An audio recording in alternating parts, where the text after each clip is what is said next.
Hello everyone. Good evening everyone. I hope so. I'm live now and I'm audible to you.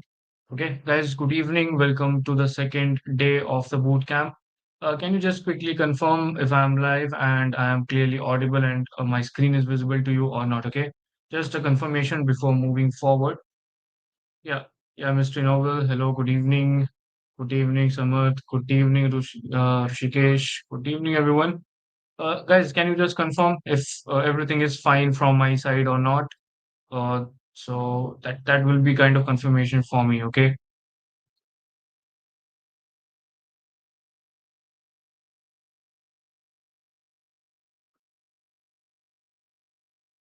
Yeah. Fine. Okay. Yeah, guys. Good evening. Good evening. Good evening. Yeah, guys. Just please confirm if everything is fine from my side. You can hear my voice and my screen is visible to you or not. Okay. I just need that confirmation before moving forward. So it would be much more better if you can confirm I'm audible or not and other things. Okay. Yeah, guys, good evening, guys. Good evening. Hello, hi, welcome back to the second day of our boot camp. I think so. For the starting of the live, there would be an ad. So by YouTube, like they play the ads in the starting. Okay, fine, great. So now let's begin the second day. We left out the at the theoretical part of like we started the MongoDB and we just got into MongoDB. So we have to explore more into MongoDB. We have to understand different components in MongoDB. We have to understand what is JSON, what is BSON. Okay. So I have already brought in the official MongoDB document for BSON. So we'll explore that too and I will show you a sample for JSON too. And installation tools, I will tell you what all tools you might need to install for basic usage of MongoDB. Okay, I will tell you those, but that will be your part of doing that work. And then we will be moving forward to CRUD operations. So we will understand what CRUD operations are and we'll understand it in description. So today also it is mostly going to be a theoretical part. And from tomorrow we'll try implementing this CRUD operations. Okay. Fine. Okay. So I think so we can now move forward and we can get into the main lecture. And let's start with this. Guys, again, as I told you yesterday, no need to write present and this all things.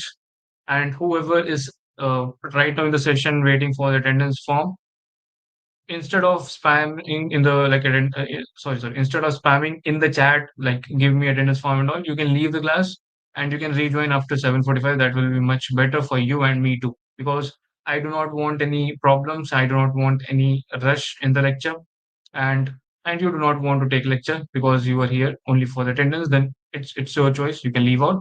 I will share the attendance form only after 7:45. So it's your choice. Do whatever you want.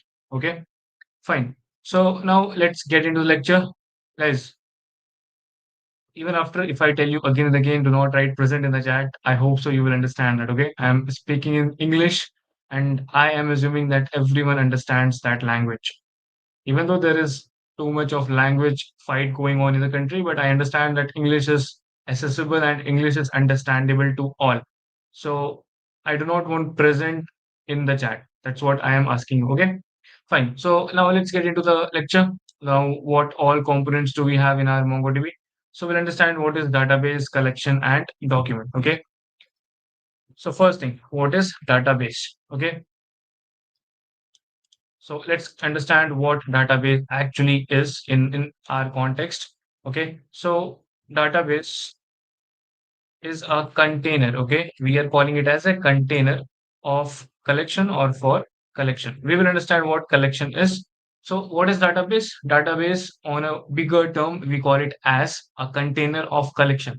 Each collection will have different kinds of data that we will be storing, and all those collections of storage, we will call it as database. So if you have one database, obviously you would not be storing single type of data over there. Let's take an example of a e-commerce platform. Okay, let's take an e-commerce platform. In case of e-commerce platform, let's take it as a single DB. Let's take it as a single database. So in this single database, what all things you will be storing? You will be storing user data. Obviously, for authentication, you will be storing user data. After user data, what you will be storing? You will be storing product data. Okay, so you want to have information of what all products do you have on your e-commerce platform. For that case, you need to have a product data. Then you need to have a stock data, like what product is in what number and what all things, other required things. Okay. Then sales data, like these are all just examples. Okay, sales data. So these are all some probable data that you will be storing in a single database. Okay, so I'm taking e-commerce as a whole database, and then user data, product data, stock data, sales data. These are kind of a collections that we can think of right now. So collect, like container for collection, or a place where all the collections will be there. That's what we will be calling as database. Okay, so obviously in many cases, there will not be a single server database, as I told yesterday also about vertical scaling and horizontal scaling. So in that context too, there might be a single database server, or there might be a multiple database server depending upon the use cases that we are talking about. Okay, fine. Uh, yeah, Gulshan, if you already know MongoDB good enough, so I don't think so you will be finding something new over here. I am trying to cover the basic because I can't just go with your flow. I have many others to think of. So that's why we have started from a basic, most basic that we can go to. Okay. So if everyone is like, if someone knows all about all of this, so no problem. You can kind of sit quietly or you can skip this up. But I have to cover because I am assuming there are many students who are yet to get into this. Okay. Now, collections. And guys, the thing is, I cannot go with everyone's recommendation. The thing is that I have to cover things according to the crowd. So if someone is coming to me telling that go somewhat more higher, so obviously in day 4, day 5, we will cover more of the things. So just have patience, okay? So yeah. So now what is collection? Okay. So we discussed what is database, then what is collections. So as we are talking about storage in terms of documents, so we will be defining the collections also in terms of documents. Okay. So it is a group of, sorry, documents. Okay. So we'll be calling it as a group of documents. Now each document will have different kinds of data. So you can take it as an example. Suppose you have same e-commerce site. So user data might be, so in that case, I took it as a collection, but now let's take it as a document. So user data might be in a single document. Okay. Then your purchase data might be in another document. So something like that. So it is a group of documents. That is what we will be calling it as collections. Okay. Now, what equivalent does can we draw it from SQL? So we can draw our document as equal to the tabular structure in my SQL. Okay. So it is equivalent to tables in SQL. So in SQL, we have tables, we have table format to store data. So it's the same equal or equivalent to table in the SQL. Okay. So that is what we have collection. Now, next thing, obviously, we defined collection based upon document. So we'll understand what document is. Okay. So we are not talking about Word document in this case. Obviously, do not get confused with that. We are talking about different thing. Now, what document will be defined in this case? Okay. So document is a record of collection, okay, made up of field value pair. So it is record in collection made with field value pair. Okay. So it is record in collection made with field value pair. That is what we will define as document for now. Okay. So now, what are things do we have more in document? Okay. So in if in terms of relational database, if we talk about or else SQL database, what is equivalent to it? So in case of our SQLs, we have rows, right? So it will be equivalent to rows in your relational databases. Okay. So we can call it as equivalent to relational database. Today also we are going to just cover basics of my MongoDB only. We are not going into any depth of practicality right now. Okay, fine. So this was my document. Okay, So now after document, what is the next thing? We have an analog. So analog is like, yeah. So I don't think so we can cover that. Okay, leave it out. The main three things has been covered. So database, collections, and documents. So let's stick to this only. No need to go over there. Okay. So fine. So we have covered three things right now. What is database, what is collection, and what is document. Obviously, I'm not writing a very descriptive definition, but a short form that will be good for revisions and that will be good for going through quickly through the notes. Okay. Fine. So now what's the next thing? What's the next thing? Next thing that we can see is defining JSON and BSON. Okay.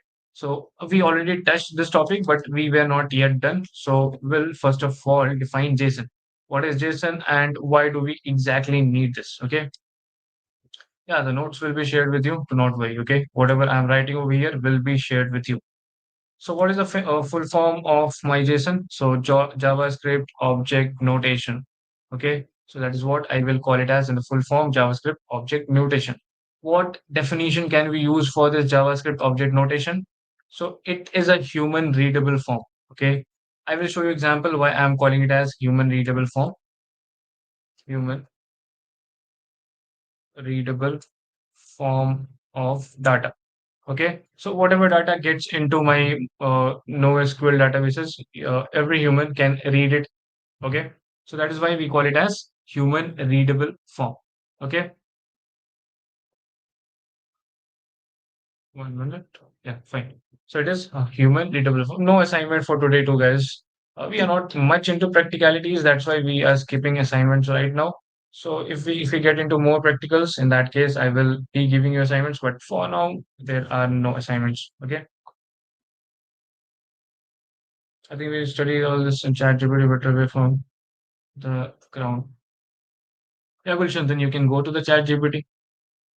Gulshan, if you don't find it interesting, there's no need to force yourself to sit here and study. We are organizing free boot camps so that you can get knowledge. Okay. So if you can find that knowledge somewhere else, then great. There's no issue in that. Okay. If you find something compatible, if you find document and reading much more compatible than this study, then it's fine. You can go with that. We do not have any issue with that. Okay, Gulshan? Yeah. So yeah, so it is human readable form of data. Okay. Now, what all properties do we have more in this case? Yeah, Deepali, I already told yesterday that if you miss any attendance, you would not be able to get it back. Okay.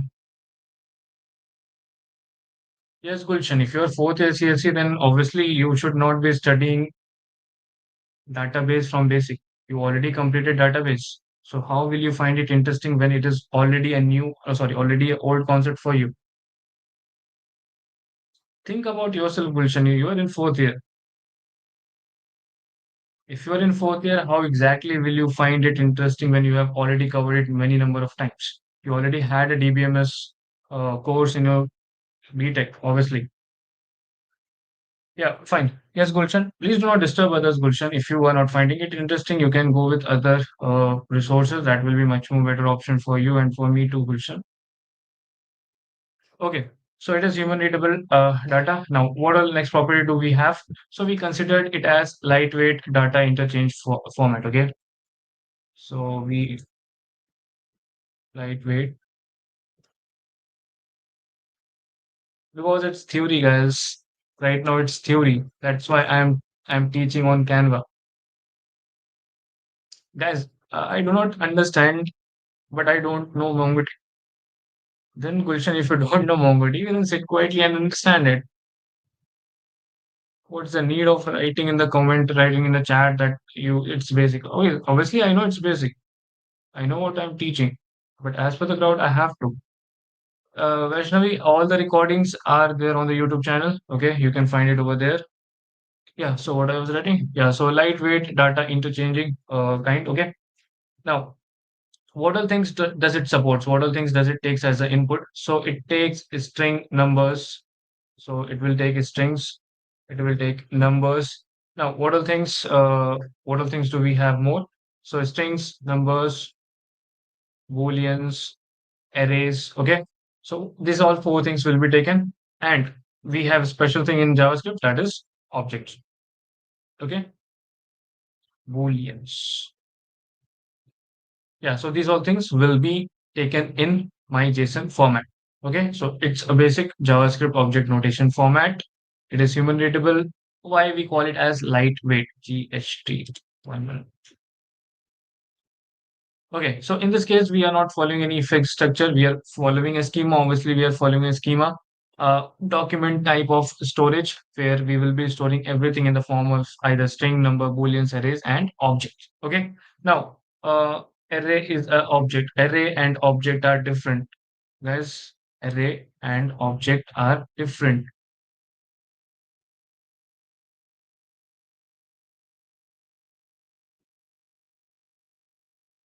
Okay, fine. So now let me bring in one example for you for the JSON case, and let's see how exactly is JSON structured in this case. Okay, so let me go with the basic. Okay, now let's design a kind of student DB. So in case of student DB, what all things do we will be having? So we will be having kind of first thing is unique identifier that will be registration number. Okay, so it will always be a primary key. Now after that we have a student name. This will be in the form of string. Now, next thing that we have is student class. This might also be in the form of string. And then if you want to store marks, you can store it. This will be in the form of numbers. Okay. So this will be a kind of schema that you can follow. And if you want to see an example of the JSON format, I will bring in that too.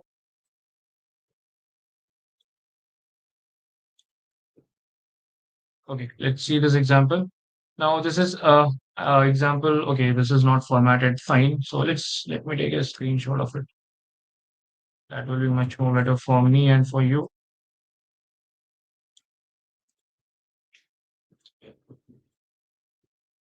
Okay, so this is one of the DB. I think so. This user data that I have stored. Okay, not user data, but an e-commerce platform's cart data has been stored in this case. Okay, so that is what we have stored. Now, in this case, I have an object ID. It is getting stored in the form of object. Why? Because we already named it as JavaScript object notation. So whatever gets stored over here will be stored in the form of object itself. So we have a ID for all the objects. Now, this was a database. This was a data for cart. Okay, so in an e-commerce website, whatever item the user adds it into cart, we have stored that. So for that case, first is unique identifier, that is underscore ID. This will be your unique identifier in this case. Then user ID. So user ID will be repetitive in this case because we are storing cart item data. Then inside my item array, so this is array inside an object, then again object inside an array. What all things do we have? Product ID. Okay, see guys, the original structure of this product was quite different. We had many other things. Okay, so in original structure of product we had product ID, product name, product quantity, some descriptions, product link. So we are not storing everything over here. We are not storing everything over here. We are storing some of the items over here. Okay, so in that case we are just storing product ID. Now product ID is a unique identifier for that case. Then quantity, how much quantity do we actually need for the cart? So in some basic cases you would need two quantity, three quantity. Okay, so then we have ID. Now this ID is the product object ID. This is so for this data, first one is my object ID. This will be my unique identifier. Now to identify my object, it is not visible. 1 minute. Is it fine now? I hope so. It will be fine now. Yeah, Akshaya attendance link was shared yesterday. Okay, yeah. So yeah, so object ID, first one will be the unique identifier. As I told, see, whatever object you have created, they will have one object ID that will be unique identifier. Okay. Then user ID is for as per the user. Then we have item array of objects. Then inside my object, I have two things. One is product ID that I will be marking up with my product database. Then I have quantity. So this is kind of basic structure of a JSON that we have. Okay, so if you create an API, if you return your data to any browser or something, So you will be getting kind of this structure inside your bracket braces. Okay. So I will show you one output too. Might be tomorrow when we do practicalities. How exactly do we get JSON responses on my browsers? Okay, we'll cover that too. Okay, so now this is a kind of basic of JSON. Obviously, I will show more of the example in this case. Now let's understand BSON. What is BSON exactly? And we will also be seeing the official documentation of BSON because many of you have listened about JSON, but you would not have listened about BSON. Okay, so this is a kind of new concept right now. Aniruddha, no, I cannot send any attendance right now. Whatever attendance you will be getting, it will be after 7:45. Okay, this is my humble request for everyone to have patience.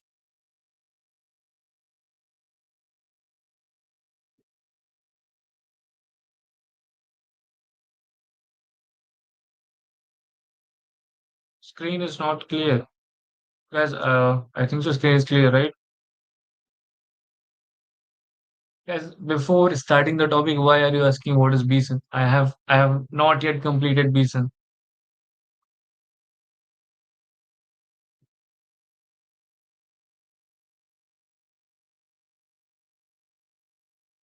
Fine. Okay. So let's complete the BSON. As what type of crowd are you exactly, right? Uh, Let me complete it first, then you can ask the doubts. Okay, BSON. So BSON is known as binary. Okay, binary JSON. So JSON you already understood, JavaScript object notation. Now, whenever you store this JavaScript object notation values in terms of binary, then we will call it as BSON. Okay, guys, all resources will be shared. Can you just have silence? I mean, can you just have patience somewhat? Okay, everything will be shared. So BSON is binary JSON. So binary JavaScript object notation. That's what we call it as BSON right now. Okay. Fine. So now, what are things do we have? So how different it is from JSON? Okay. So as the name suggests, we will be using binary serialization. Okay. So binary encoded or else binary serialization encoded of JSON data. Okay. Serialization. Why did I wrote CBS? So binary encoded serialization. It means whatever data you are adding in, that will be in the form of binary. Okay. So binary encoded serialization of JSON data. Okay. Yeah, Abhishek. Good evening, Abhishek. We are too late to call good evening right now because we have already started the lecture 23 minutes ago. Okay. Okay. Fine. Yeah, question. Great question. Okay, fine. So now what more can we add in this? Okay. Yeah. So BSON extends. Yeah. So what exactly do we have in the BSON? BSON extends your JSON with what? BSON extends your JSON with additional data type. Okay. Types like, so in case of JSON, what all data types we had? We had my string number, booleans, arrays, and objects. And in case of BSON, let's see what all things do we have extra in compared to my JSON. Okay. So in this case, we will have data, we will have object ID, we will have binary, okay, and we will have timestamp. Okay, I wrote it in all caps, timestamps. Okay, so these all data will be added in case of my recent. So we can expect binary, we can expect my timestamp, and we can expect object ID and data. Okay. Fine. So this is what BSON is. Now let's do one thing. Obviously, this is a new concept. Let's go to the official documentation of my MongoDB and let's understand BSON. What is BSON over there? Okay. So where what's written? BSON is a binary encoded JavaScript object notation, a textual object notation widely used to transmit and store data across your application. Look, okay, leave out. The main concept to understand over here is it's a binary notation of your JSON. You have JSON over on the top of JSON, you create a binary notation or else you store all the value in terms of binary. Okay, so JSON is obviously easier to understand. It's human readable, but BSON is not. Okay, BSON will not be a human readable form of text. It supports a few data types. BSON encodes type and length information to make it easier for machines to pass. Obviously, there is one advantage that you have. BSON will be easier to understand for the machines, but it will not be easier to understand for humans. Okay, JSON is easier to understand for humans, and for machines, they have to convert it back to the binary form and then they can use that. So, a kind of two different and important things. Okay, so BSON and JSON. Fine. So, we already discussed what BSON stands for. And if you want to understand the sizes and all, you can just go through it. What I will go directly to it is difference between JSON and BSON. Okay, yeah, the structure that we have is similar. We do not have much difference in terms of structure, but the data storage is different. Now, types. Okay, JSON files are written in text format, and BSON files are written in binary format. Okay, the difference that I have been calling out from beginning. So, as the name suggests, B binary. That's all you can understand from there only. JSON is fast to read but slow to build. And now, JSON in terms of human readability is a very quite faster thing to read, but BSON is slow to read but faster to build and scan. Now, why is it? Why is it like that? So, JSON is a human readable form. So, for a computer to understand the JSON, it has to convert it into binary to understand it. Now, BSON is already in a binary format, so it will be quite easier and faster to understand the BSON. Okay, space. So, JSON data is slightly smaller in byte size, and BSON data is slightly larger in byte size. So, in terms of size or in terms of memory capacity, in that case, you have JSON lightweight and BSON somewhat not heavyweight, but more than your JSON. Okay, encode and decode. We can send JSON through APIs without encoding and decoding. BSON files are encoded before storing and decoding before displaying. Now, let me tell you one thing. In application, most of the applications everywhere JSON is used. Um, we have seen very less use cases of BSON. Obviously, where security is the most primary thing that you want to have, whether BSON can be used. But if you think the data does not hold so much of a risk if it gets theft, or even in normal cases, if you can create a safer API, safer channel to send your data, in that case, we will always be using JSON. Why? Because it's much of a lightweight and human readable, and we do not need to spend some time to encode and decode it up. Okay, why? Because while sending the data, BSON first of all needs to be encoded before storing, and then it needs again to be decoded before displaying. Okay, so this is kind of somewhat drawback for your BSON format. Now, parse. So JSON is a human readable format that does not require parsing, obviously, because it's a textual kind of data that has been stored. So JSON does not needs any parsing. But BSON needs to be parsed as they are machine generated and not human readable. Guys, I know this is simple English to understand, but I have to cover this. If someone is feeling bored, I'm sorry for that. Just cope up with this because I have to go with the flow and the audience. I have to cover the basic also. Okay. Now, data types. JSON has a specific set of data type: string, boolean, number for numeric data, types, arrays, object, and none. Okay. How to represent arrays in JSON? Yeah, Aniket, I will be showing that example. Okay, when we get into practicalities, I will be showing one API request data on my browser. Over there, you can get it much more better. Okay. Fine. Okay. So unlike JSON, BSON offers additional data types. We already discussed what are data types we have. Usage used to send data through the network, and database use BSON to store data. Okay. So these are the most basic differences between BSON and JSON. Now I will add a screenshot of this in our notes so that you can refer to it later. Okay. If you are not able to get to the main site, if you're not able to get to the main documentation, you can refer this later whenever you want. Okay, fine. Now, I hope so things are clear till here. Okay, we have discussed a lot of theory. We have discussed a lot of theory in yesterday's class. We're discussing it right now too. So I hope so everything is clear and you do not have any doubts till this point. Okay. Yeah, guys, I will get to that too. For installation purpose, you have two options, right? For using MongoDB, either you can go with a local MongoDB database, that will be MongoDB Compass. I will show you that, or else you can go with cloud MongoDB, that is MongoDB Atlas. So you have two options. Whatever suits you best can be used.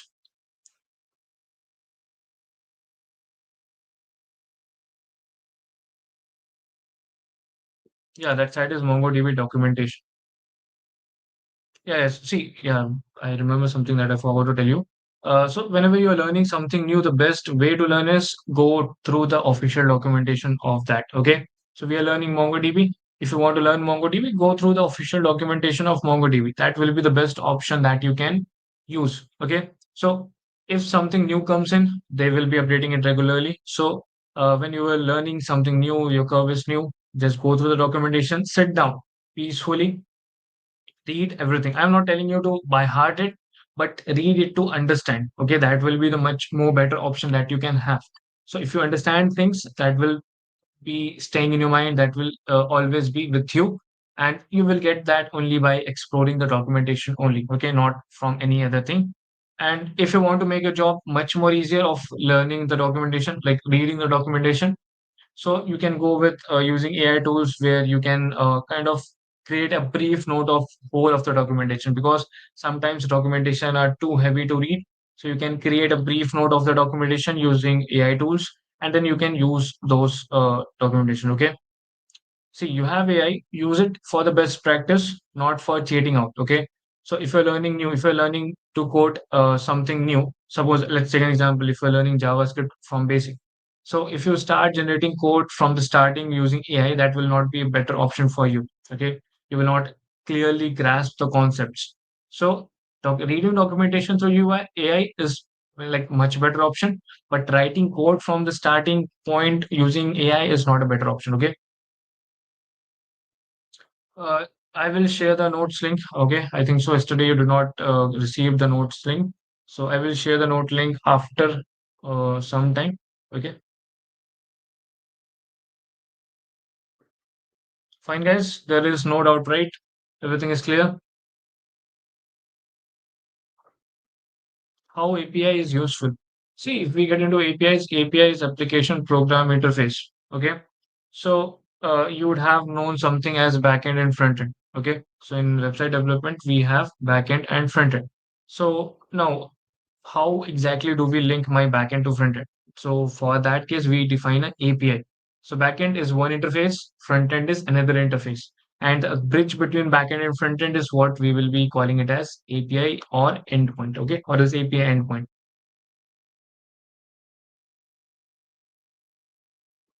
AI not replacing you. Okay, are you talking in context of me or on a whole context of developers?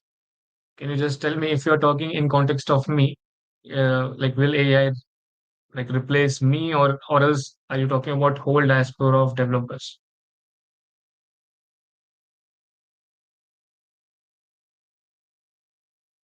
Ankita, the resources for practice, what exactly do you want to practice? Right now, we haven't covered anything else. So tomorrow when we get into practicality, we will be telling you more. Yeah, we will be learning queries. Okay. Tomorrow I'm going to take a whole session on queries itself. So how exactly can we define things? How exactly can we write queries? We will be learning about that. Okay. Are you working with a SQL database, Oracle, or like we are not covering Oracle right now, right? And you may have.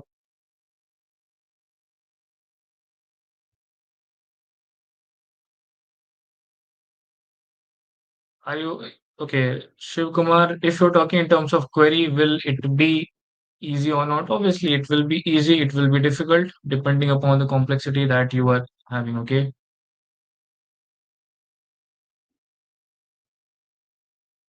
Ankita, I told I will be sharing the notes. Okay,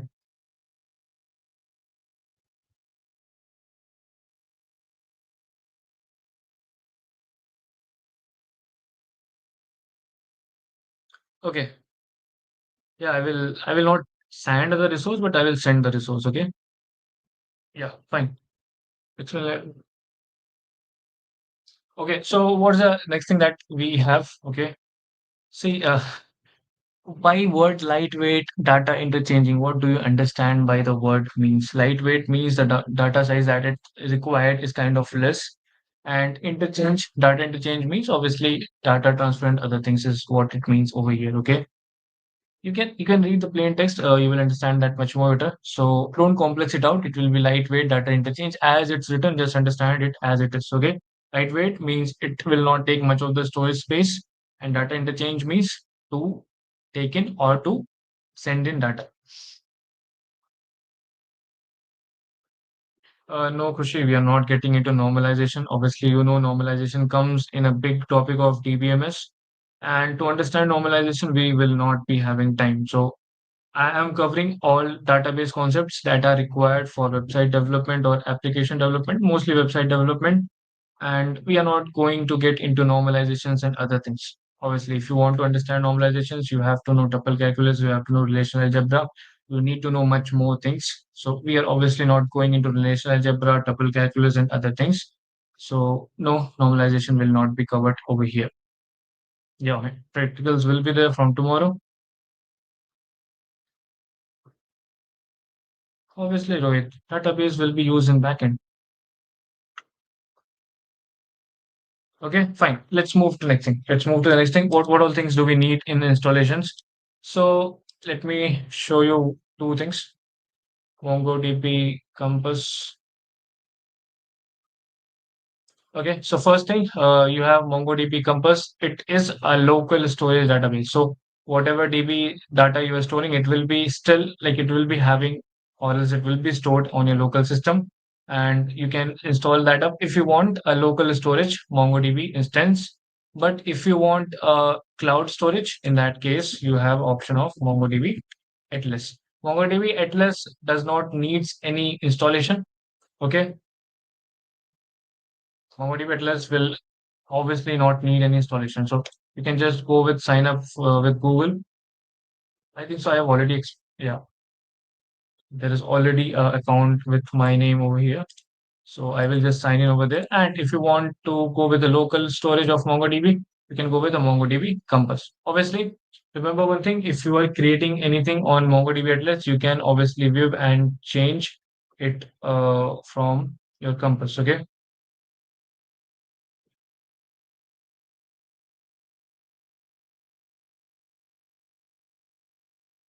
Yeah, Ankita, I will tell you, just have patience, Ankita. If you want to explore more of the DB, you can try getting into online compilers for queries, okay? MongoDB online compilers to run queries and all. I will bring one or two other online compilers for like I will suggest to you.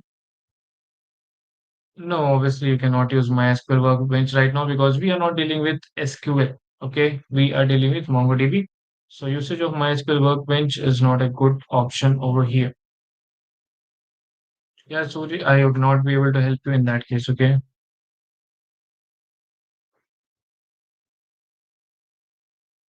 As it's 7:40 now, not 7:45. Okay, fine. Now, these all things you can install. Now, I want you to do it on your own. We are not getting into the installation process because this is a kind of thing that you can do it on your own. Okay. Now, what is the next thing that I will go into is CRUD operation. So I have to start my CRUD operation. Although I know I have not be able to finish that up, I will finish that up tomorrow itself and will directly get into my practicalities. So CRUD operation, what does it exactly stands for? It stands for create, read, update, and delete. Okay, so create, read, update, and delete. Okay, this is what my CRUD stands for. How to do via mobile? Try online compiler. That is the best option. Other thing you do not have. You cannot install MongoDB Compass on your mobile phone. Okay, your mobile is not compatible with that. Okay, so let's understand my create, read, update, and delete. What does it actually means? Okay, what do I mean with this? So first of all, let's understand my create operation. Create operation. So you have database. Obviously, by default, you do not have all the data in your database. So you will be creating new data for that database. Okay, so this method is used to add new document to a collection. So when you add a new document to your collection, that will come into create method. Okay. So create is the first method that I have. So this method is used whenever you create a new document into collection. Now, what is the query that I can use? I am not showing the practicality, but I am giving an intro of the query. So I have one of the query name as insert one. Okay, insert one. So it is used to add a single. I will show you this practicals obviously in next session. So let me cover the theory first of all, so that we just have the practicality remaining for next one. Yeah. So add a single document to a collection. So when you want to add a single document to the collection, then we can call it as insert one query operation. Okay. So suppose what I'm talking about is, let's take an example of student DB. So in this student DB, you have a case where I have my student underscore ID as one. I have my student underscore name as my own name. Then I have my student underscore class as, let's take me let's assume that I'm in my ninth class. So I will take it as 9, and student underscore marks. I just passed my subject, so I will take my marks as 42. Okay. Okay, I'm just taking it for example. Do not take it seriously, guys. So now suppose this is data that you want to store. So now collectively, when you store this data, when you add it to the collection, then we will call it as insert one operation. Okay, I'm inserting one complete schema of data inside my DB. Okay, or sorry, not DB, but exactly collection. So that is why we are calling it as what? Insert one operation. Okay,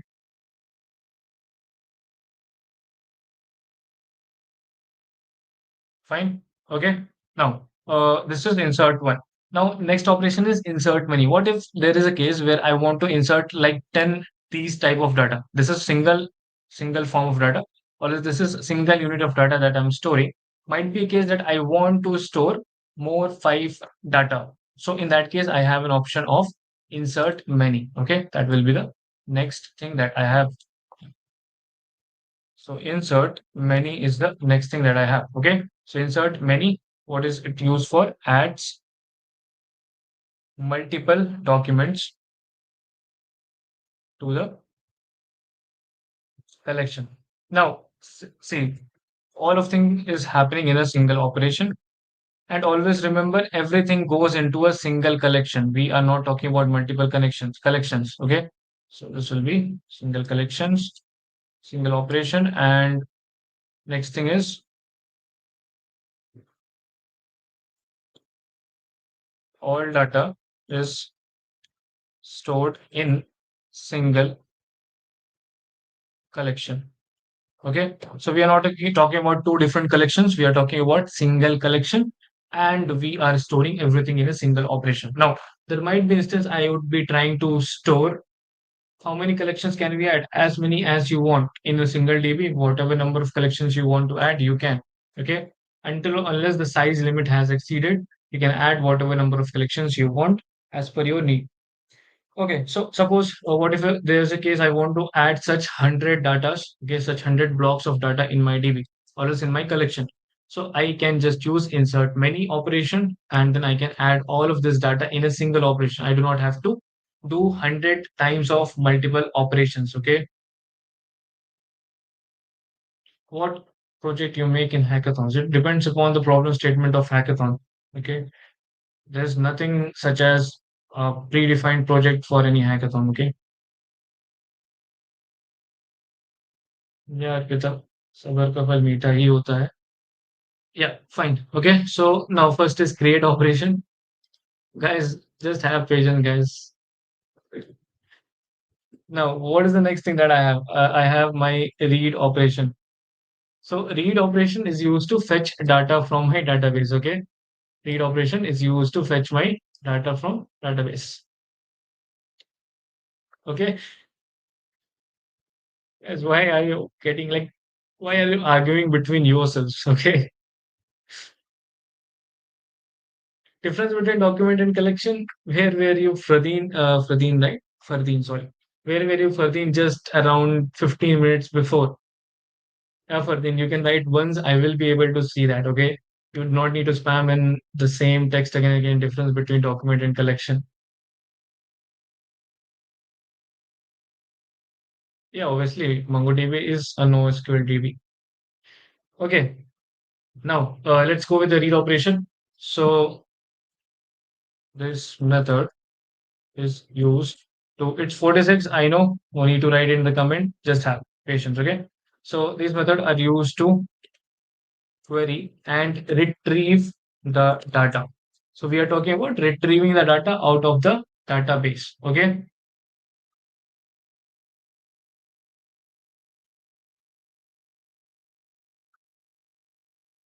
Fine. Okay, so this is my read operation. So this method is used to query and retrieve the data in this case. Okay.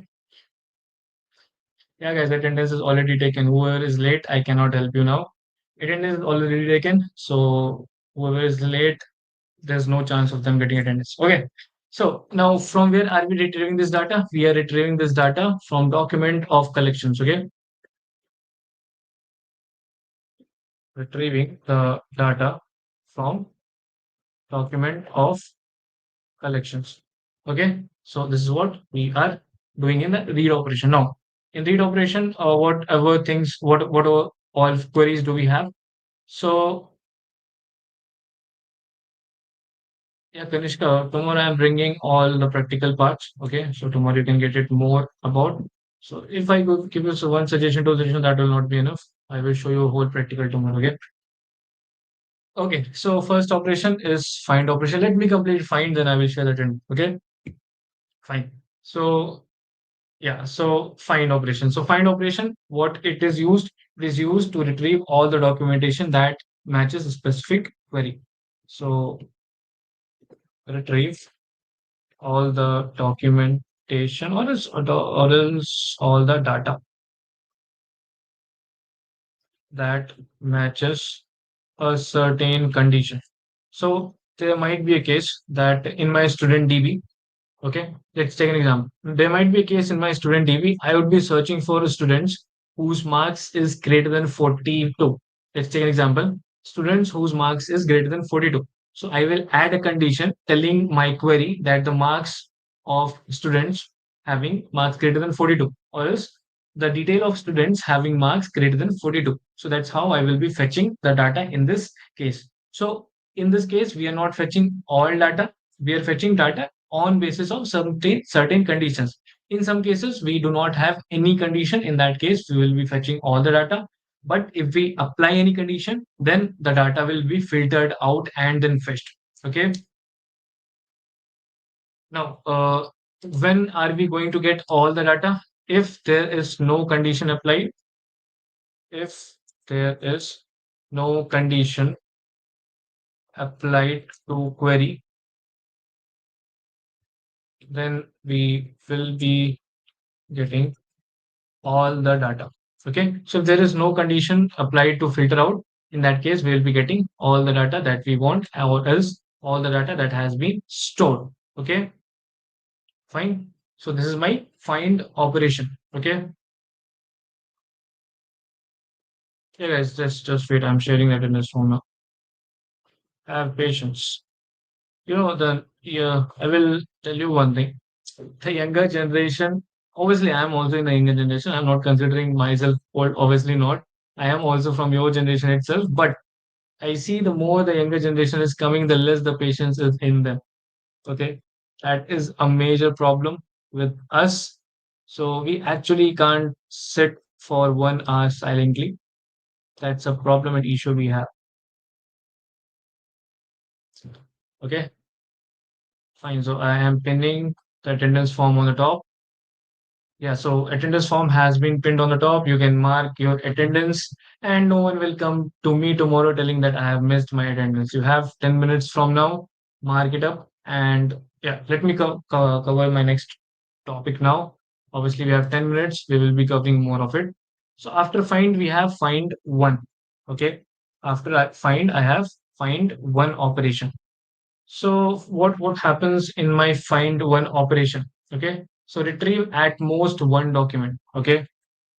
So retrieve at most one document or data. So if suppose I have a condition where I am searching for student underscore mark greater than 8, I'm searching for this data. Okay. So if I'm searching for the data where we have a student underscore mark greater than 80, then in that case, suppose I have 20 students having this case. Okay, I have 20 students having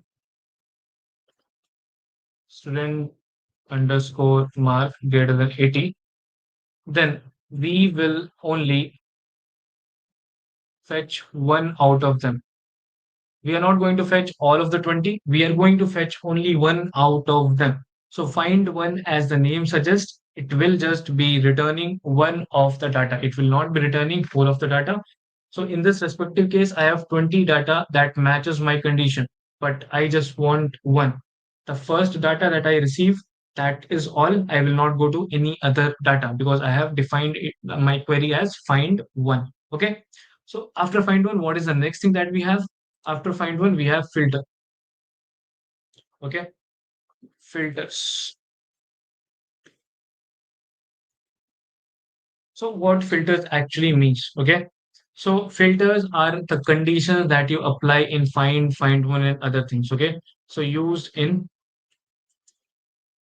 find and find one operations, or else you can also call it as conditions. Okay, so conditions, or else, so you would have studied if else conditions, right? So you match out certain conditions. If that condition is true, only then you move forward inside the if block. Same way, filter is also a condition that we will be using in find and find one operations. So I already gave an example. Student mark greater than 80 is also a kind of filter. Okay, suppose if I take a user data, in that case, I want to search for all users having age greater than equals to 18. I want all my adult users. So this is also a kind of filter that I am applying. Okay, fine. So this is what I will define as filter. Okay, so how will it like help me? It will help me in retrieving document conditionally, or else it will help me to filter out certain documents or else certain data that I do not actually want. So suppose what I want to understand is that how many users on my platform are actually adults. Now, obviously, I do not need to go through all the data. I want to filter out all my customers having age greater than or equals to 80. Okay. So that's what I want. Okay. So in that case, I will filter out all my users and then I will do my count. That's what I'm going to do with my filter. Okay. Now, next is one more important thing is projection.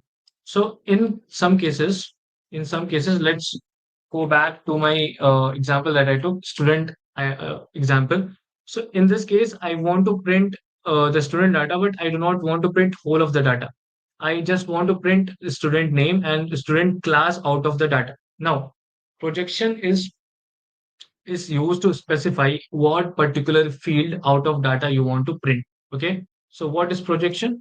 Projection is specifying, yeah, used to specify what or which field we want to retrieve or else we want to include in my output. Okay, I will keep it as simple. I will just define it as output. So in that case, in this case of my student, okay,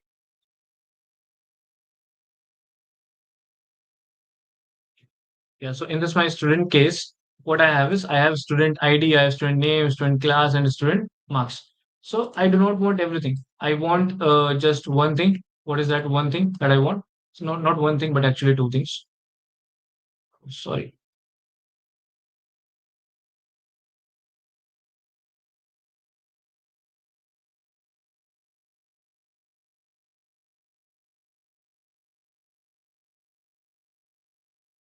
guys, stop editing this. Okay, fine. Yeah, so I do not want everything in this case. I want only two things. I want to remove my student marks and I want to remove my student ID. So I just want two fields to be getting output on my screen. So for that case, what I will be doing, I will be projecting out some of the things. Okay. So what to include and what to exclude is what we are discussing in terms of projection. Okay. So used to specify which fields needs to be included in my output or which field needs to be excluded from my output. That's what we will call our projection as. Okay, fine. So I will just keep it till now. We obviously have two more things to discuss, update and delete, and then we will be moving with my practical examples. Okay. So we'll discuss that tomorrow. We'll start with my update and we'll complete my delete operation, and then we'll go into my practicality. Okay. We'll write queries, we'll create DBs, we'll create collections, and we'll look into that.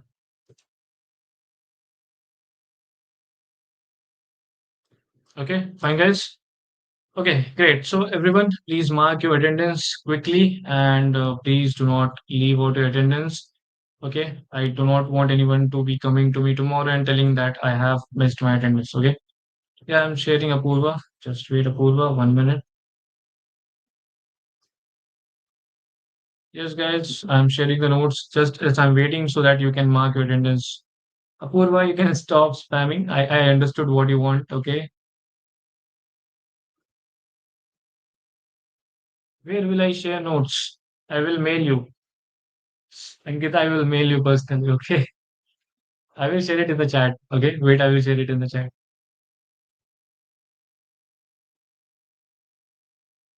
Yeah, there is a way to get mentorship under me. Just sign up for web development batches. I take regular batches on DevTown. So if you want to uh, get batches and all, you can just get in contact with the contact team. They will explain you more about pricing plan and other things. Okay, that will be a most best option that I can do for a personal mentorship. Apurva, I am joking, Apurva. Obviously, there we will not be sending notes to each and every of yours mail ID. I was joking, Apurva. Just take it as a joke, okay?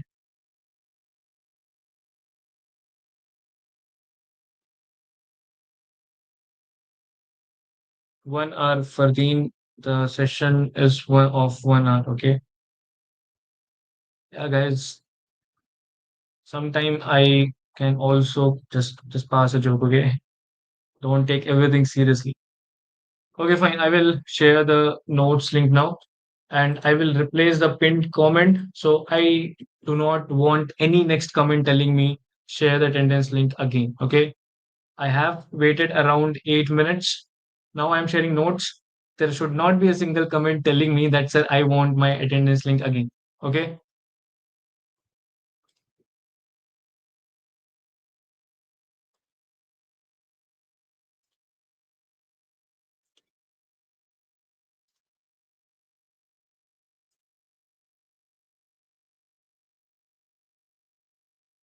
Divya, if you want to go into data analysis, analytics, so try going with the SQL part more. That will be much more important. Okay. Fusion, do you want to get blocked? Do you really want to get blocked?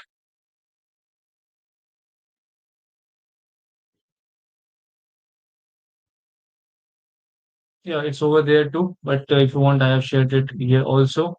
And what SSR again? I remember I have only given the can view, right? Okay.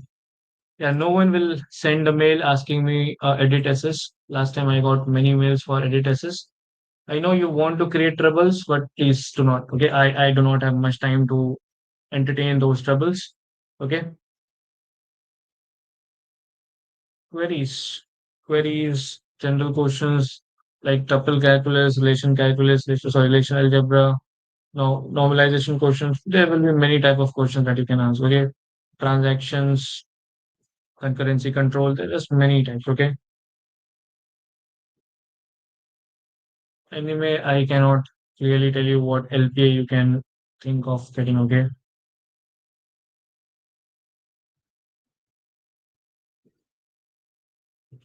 Attendance link, I think so. Attendance link got evaporated some 2, 3 minutes ago.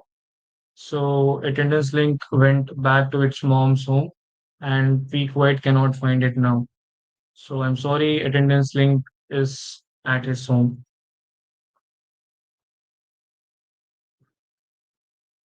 Okay, guys, attendance link is now at his home. So we cannot find it now. So I'm sorry for that. Certificate is not available now. You will be getting the certificate after sessions are done. Okay. COD gaming, you will get to know about that when you get the certificate. Okay, fine, guys. You can leave.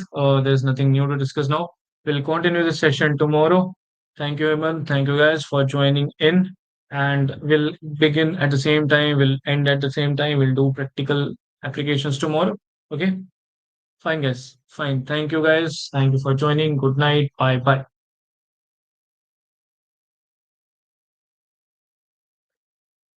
Yeah, guys, attendance is done. You will not be getting it now.